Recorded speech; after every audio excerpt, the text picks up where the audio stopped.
ESNY.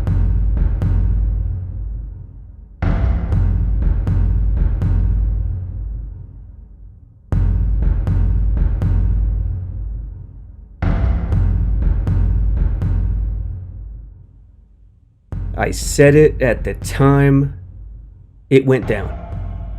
Joe Douglas is the real deal. Now listen. It's early, of course. Everyone's going to point to 2015, Mike Maccagnan. He made tremendous moves. Everyone thought Maccagnan was the real deal, right? Yeah, you could point that out if you want. But if you know football, you know what Joe Douglas has done with his first two moves with the Jets is something that's so critically important and completely contrasts to what Mike Maccagnan believed in as a GM. He said it with his initial press conference. The way to build a team is with a quarterback and with two lines, offensive and defensive. It starts in the trenches. Look around the league. The best teams own the best trenches. The best offenses own the best offensive lines. Even when the quarterback isn't a god.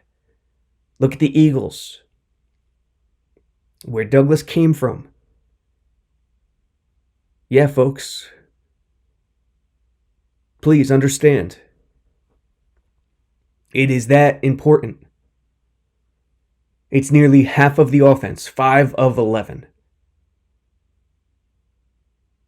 This was my pause about the Jets season. No O-line with Sam Darnold, no edge rushers. 6, 7, 8 wins was what I was thinking. Obviously, Jets fans go crazy. Oh, this guy's so negative. Makes me feel so bad about my team. What am I supposed to do? Pretend? Pretend everything's okay? And pretend Mike Maccagnan is the man and he knows what he's doing? No. This is the game. You have to look at it objectively. Enter Ryan Khalil. Their line goes from terrible to average. One man, especially a center, can make that difference. And now, instead of 6, 7, 8 wins, oh yeah, they could reach double digits. There's no question about it. Ryan Khalil is that good. I know he's 34. I know he's had injury problems. But folks, Christian McCaffrey, the Panthers O-line, Cam Newton is not the greatest quarterback. He has great traits in terms of pocket, everything pocket, accuracy. He's not the greatest. So considering McCaffrey, I think he finished with 4.9 yards per carry last year behind Khalil. That's tremendous. And I got McCaffrey on a fantasy team. I'm trying to decide whether I should keep him or not. Without Khalil, with Paredes, or Paradis, I don't know how you pronounce that name. Does it matter? I don't know if I should keep him. But Khalil makes all the difference in the world. Now you're looking at Khalil, Osemele, and Beachum on the left side. Khalil, Winters, and Shell on the right side. Not too good on the right side. But Douglas, he didn't wait till next draft. He didn't wait till the spring. He hopped on it right away. And that is the sense of urgency that this unit needs. There's no question about it. He has done more for the O-line in one summer than Maccagnan has done in 5 years. He has said more about the O-line and the proper way to build a team in a couple months than Maccagnan did in 5 years. That's why you should be excited. I spoke about it at the time. I wrote about it at the time. He's the real deal. Doesn't mean it's going to work out, but he knows what he's doing. And that's the first step, to get a guy who knows what he's doing. Second move, Alex Lewis. 4th round product, 2016 Baltimore Ravens. He's a starting caliber offensive lineman. He's an interior guy. He's a guard, center. Brian Winters, get ready. Lewis will be right behind you. Osemele, don't get hurt. Lewis is right behind you. They still have Tom Compton, who has played tackle in the past, but you don't want to see him out there on tackle. You don't want to see him in space. Douglas traded excuse me. Douglas traded a 7th round pick for Lewis. He missed the entire 2017 season with injury. Started 10 games a year ago. I think started 8 or 10 games during his rookie campaign as well. He had a falling out with the Ravens because he rehabbed his shoulder away from the team. So he was told he'd be put on waivers. The Jets caught wind of that. They had the 3rd waiver priority. The Niners, the Cardinals were ahead of him. Cardinals first. Douglas didn't trust that either of those teams would pass up Lewis, so he gave up a 7th round pick, conditional 7th round pick in 2020 for the man. And suddenly, you're looking at a line with Beachum, Osemele, Khalil, Winters, Shell starting, with Lewis, Compton, Harrison, and Quali. I guess Quali's still injured, but they're going to need that 9th guy to be a backup tackle. Oh, I'm sorry, Adoga. I forgot about Adoga. Quali's days are probably numbered. Their backup unit is Adoga, Compton, Lewis, Harrison. That's their 9. That's not bad. Now, if Douglas really wants to make this unit special, that guy down in D.C., Trent Williams, is on the block. And a Trent Williams acquisition would mean Trent Williams, Osemele, and Khalil is one nasty left side of the line. The right side would feature Winters and Beachum. I mean, if you really want to get me excited and the fan base excited, that's what you do. And that's what Sam Darnold, the young quarterback, deserves. That's what this Adam Gase system deserves. That's what Le'Veon Bell deserves. I wouldn't give up a 1st round pick. 2nd round pick, yes. Is Trent Williams worth it? He's 31. He's always injured. I hate that recipe. But the problem is this O-line, the importance. Right now, not next year. That was McCagnon's mindset. That was the fan base with McCagnon. Oh, he'll fix it next year. He'll fix it next year. It's improved this year. He'll fix it next year. They'll be okay. No. It is important on day 1. So I would give up a 2nd rounder. 3rd rounder, forget about it. Done. But there are no rumors. There are no reports. There are no connections there. That is just even with the Patriots, there are no rumors, reports, connections. That's just a thought one reporter had that Belichick would be interested in Trent Williams considering his tackle loss from this offseason. And you know Dante Scarnecchia and the Pats and Brady. The dirtiest little secret with Tom Brady over the last 18 years is that he has enjoyed the best pass protection and run blocking of any quarterback in NFL history. It's a lot easier. You've seen the games when he gets hit. When he gets hit, he becomes an average player. That is not his strength. Clean pockets, having the ability to step up, throw inside windows, that's his greatness. So, folks, Joe Douglas knows what he's doing. Just understand that. Number 2, training camp practice. We're 2 weeks in now.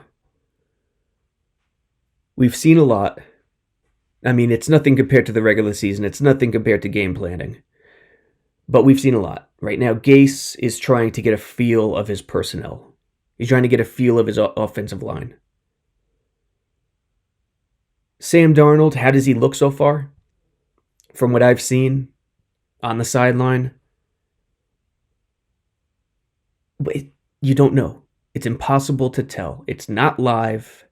There is pressure bearing down on him. He'll never get touched, obviously. And a little tidbit, by the way. Darnold, you might have seen pictures. Darnold, the quarterbacks, they don't wear red. They don't wear red jerseys like a lot of teams do to signal they shouldn't be touched. Gase was asked about that after practice in the early going, and he told us it was something Peyton Manning started in Denver. He said, why are we wearing red? I'd rather dress like the rest of the team. Everyone knows not to hit us anyway. So it started in Denver with Peyton Manning, and Gase he carried it over to the Jets. So when they're wearing green, the offense, the quarterbacks wear green. This week, they flipped it. The offense is wearing white. Defense is wearing green. The defenders know not to touch the quarterbacks. It's obvious. But in the early going, the O-line has not been impressive. Khalil is not there. Obviously, he's still being worked in. The O-line has not been impressive. And people will say, how do you know they're not live? Folks, they may not be tackling. There's only been one session where they went live tackling this past Saturday, where it was a semi-scrimmage, first team versus second team, and vice versa. But the O-line action is live. There's no tackling on the O-line. You could tell. And when Bell or Powell or Montgomery take a handoff, they get hit up top. It's not as violent as possible, but they get hit. And that point of contact behind the line of scrimmage, in the line of scrimmage, no holes opening up is obvious. Now, it's not completely terrible, but it hasn't been stellar, the O-line play. In terms of Gase's offense, Darnold, he's got a strong arm. There's been some reports. New York Post asked about if Darnold's arm felt stronger. Gase talked about it a little bit. He affirmed it, that he thinks it might be as well. It's not important. What's important is his decision making and his accuracy. And so far, I'd say 7.5, 7 out of 10. It's been solid. He's still learning a new offense. And in addition, in Gase's rushing attack, I know I touched on this before, but it's obvious. Gase asked the quarterbacks to do a lot more in his rushing attack, his zone scheme. He asked them to carry out read option, zone read type plays. Even though there may not be an option on the read option, the quarterbacks set wide with 2 feet, put the ball in the stomach, follow through with the hands in a very collegiate read option type way. Gase is a play caller who prides himself on taking advantage of what the defense gives him. This means he always wants that option of the quarterback keeping the ball and picking up 10-15 on the edge when the defensive edge collapses. Darnold will get his carries. He'll get 1, 2, 3 carries a game on a read option or a naked boot run where he knows the edge is collapsing. The game in Jersey last year, first play of the game for Miami, naked boot, fake up the middle, fake dive. The quarterback, I think it was Moore, not Tannehill, naked boot for about 25 yards. Why? The edge. I think it was Jordan Jenkins, I'm not positive, but the edge collapsed automatically on first down. They didn't know what hit him. Gase knew it. He knew that was going to happen on the first play, took advantage, shocked the Jets on the first play. That's what he does. And in the early going in training camp, Gase isn't going to show those cards. He's not going to run any read options. By design, he's trying to figure out the more impactful play, the more regular plays, and figure out what works and what doesn't with Darnold and with this personnel. He's running the pistol a little bit, but we won't go too deep into what he's showing. Right now, it's all throw as much out there as you can and see what works. In terms of Darnold's throwing, he's been picked off by Tremaine Johnson 3 times.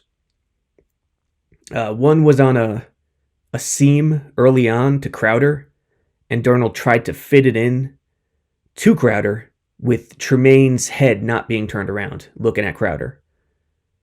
Unfortunately, Tremaine turned as soon as the ball was thrown. So Tremaine picked it on the seam. I don't know how.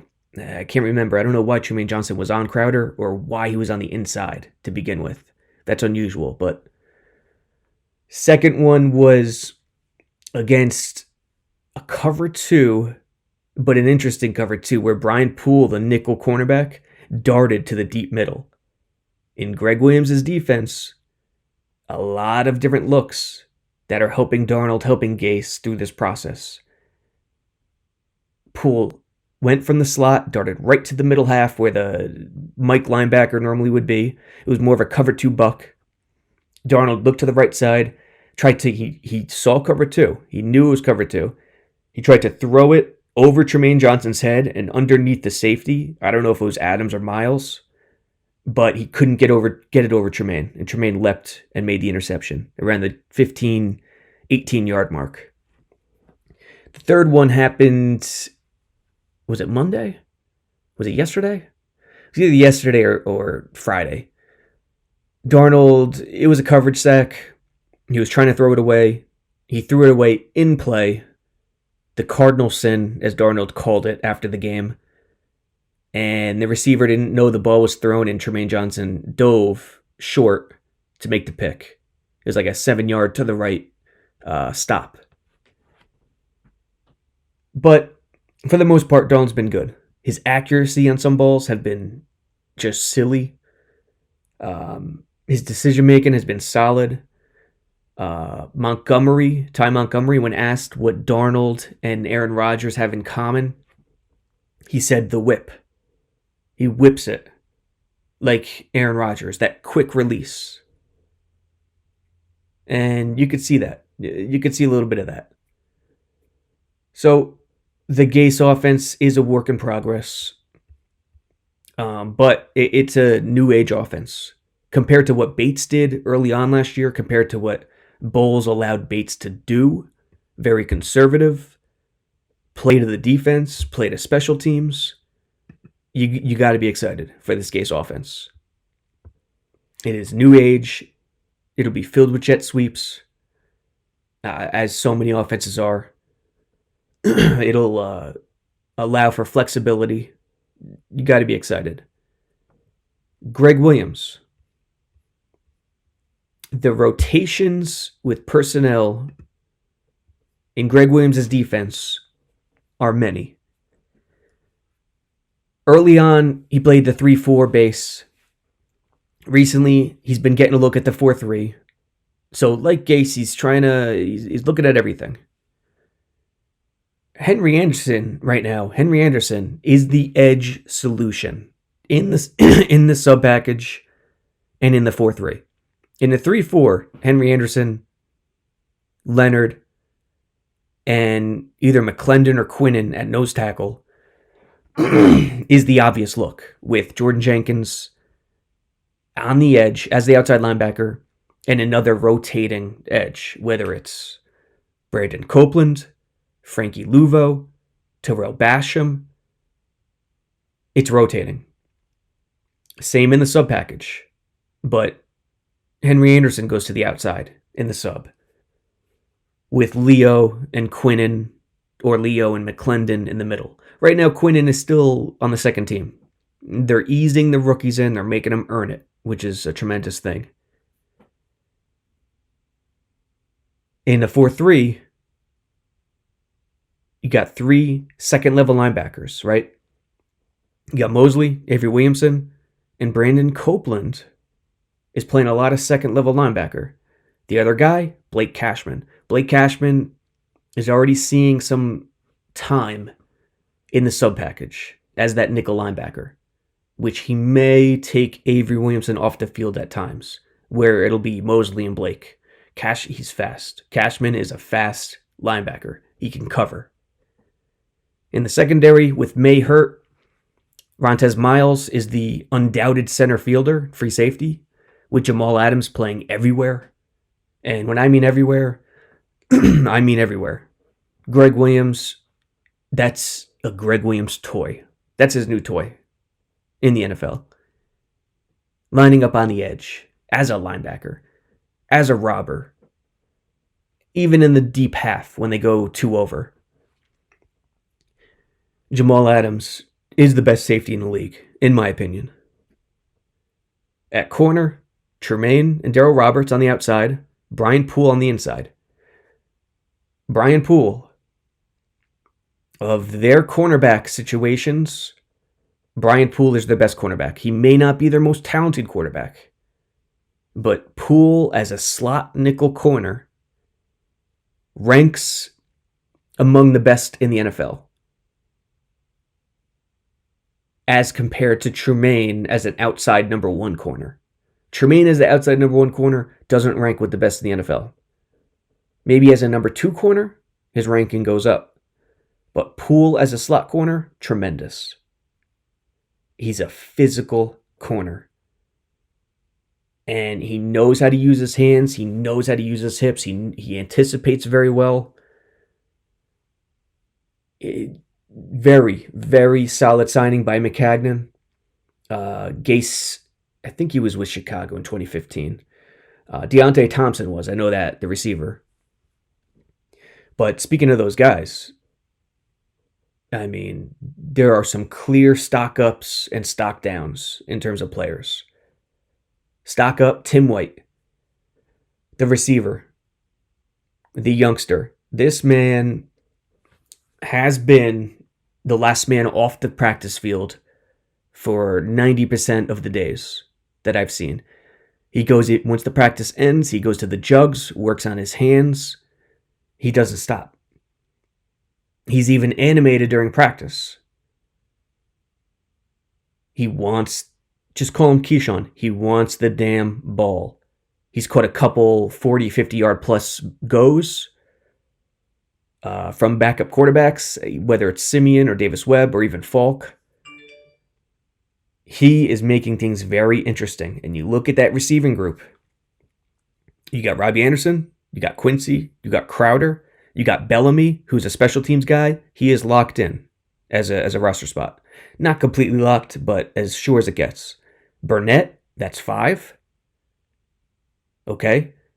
7 is probably the max. 6 is probably the minimum. Who will get those last 2 spots? The competitors are Dortch, Tim White, Deontay Thompson, Sharon Peake. I think it'll come down to 2 of those 4 guys. And with White and Dortch is playing well too, the receiving group looks a lot deeper than many people anticipated going in. And I think Gase has to love that. But Tim White stock up. Trenton Cannon, his stock is also up. His speed, he's not incredibly elusive, but it looks better this year as opposed to last year. He's more free. He feels more confident. His stock is up too. He's ripped off a bunch of 20-plus yard runs in teams. Even did so with the first team during the 2-day absence of Le'Veon Bell when he got drug tested. So Trenton Cannon has taken advantage as well. Ty Montgomery, stock up. Ty Montgomery plays every position, and Gase is loving this. He could go dual halfback. Gase doesn't carry a fullback. So it's either 11 personnel with 3 receivers and a tight end and a back, 12 personnel with 2 tight ends, 2 receivers and a back, or he can go pro 22, but instead of a fullback, Montgomery. And then you got Le'Veon and Montgomery in the backfield. He can do a lot of stuff with that. A lot. Out of the gun, out of the pistol, what have you. He's still wearing number 88. You could line up as a receiver. You could line up anywhere. Who is the number 2 tight end right now? That tight end is the group that's most uncertain. Herndon's still running with the first team, but he's suspended for the first 4 games. You got Griffin. You got Daniel Brown, who's very fast. You have Wesco. Tomlinson. Wesco has not overtaken Tomlinson in terms of the number one blocking tight end. In fact, I don't even know if Tomlinson is the number one blocking tight end at the moment. Everything is up in the air. They're still rotating a ton of guys. Griffin might have seized that job. We don't know yet. Time will tell. But 4 or 5 tight ends can be kept. And we don't know who they're going to be yet. An extra guy will get an opportunity with Herndon suspended. Stock up, Brian Poole. He picked off, I forget if it was Simeon or Davis Webb, but on a slant to Dante Burnett, he was in not a full press, maybe 2 yards off. Burnett went with the slant. Poole immediately was hands-on. So hands-on press, but not crazy, not 100%, not completely in Burnett's face. And he literally made the break to the inside after the back pedal before Burnett did. He anticipated the slant, physical, cut Burnett off, caught it, returned it for 20 yards. Brian Poole, keep an eye on him. Stock up, Blake Cashman continues to get opportunities with the first team, especially in the sub package. For the most part, is still on the second or third team, but the coaches are intentionally sprinkling him in. Stock down, Elijah McGuire. This is just a gut feeling, but when you look at the backs, you got Bell, Montgomery, Powell, Canton, McGuire. Valentine has a tough road ahead of him here. They could probably only keep 4, maybe 3. I think 4 would be the number, though. If you ask me right now which 4 it's going to be, I got Bell, Montgomery, Powell, Cannon. I don't see Gase loving McGuire. I just don't see it. I don't know what it is. It's just a gut feeling. Don't take that home to the bank. But I don't know. He doesn't, he doesn't, and neither does Cannon, but Bell, Powell, and Montgomery are tremendous in the passing game. As a receiver, out of the backfield. McGuire, I thought he was as well, but on some occasions, he just doesn't get it done. So I think that may doom him in the end, but we'll see. Ja'Kai Polite. He's not getting any time with the first team. It's coming slow for Ja'Kai Polite. He's shown a couple glimpses, but he's just not. You don't know what it is. You don't know if he's confused. You don't know if he's grasped the playbook. You don't know what's going on. So stock down for now, but it could change at any moment. And stock down right side of the line. Winters and Shell have not been impressive. We touched on it earlier. On one play on a inside zone to the B gap, on the very first play of teams, Nathan Shepard broke through. It was first team against second team on Saturday to start out. First team offense, second team defense. Nathan Shepard broke through that right side of the line, snatched up Bell for a 2-yard loss. Wasn't a good look. On the very next play, it was a coverage sack. Darnold had to scramble. From that point on, the offense pretty much beat down the second team defense, but the start wasn't good.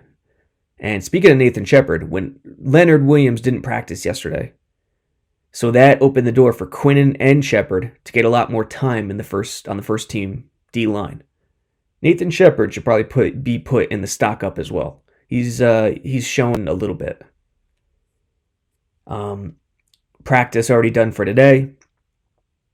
Off day tomorrow. They'll be in the rooms before they take on the Giants. First preseason game on Thursday night. And folks, it's here. Training camp is still ongoing, but the preseason is here now. And the cuts won't have to happen for another few weeks. So all these players will be enjoying themselves until a few weeks happen when they'll have to get down to 53. And that'll just about do it. We'll try to do these podcasts a little more often. It's tough with the travel to Florham Park, but we'll see. We'll see. Probably do one right after the Giants game. Darnold, they haven't communicated how much Darnold or Bell will play. My gut tells me Bell won't play at all this preseason. And I think Darnold may get one series or not play at all on Thursday. I think Gase will lean towards the Peyton Manning type of fashion in preseason and not play the guy when he doesn't have to. So I don't think Darnold for Thursday. I think for week 2 he'll get a series or 2, and then week 3 he'll play. It'll be the regular dress rehearsal. And until next time, we're getting closer to football season.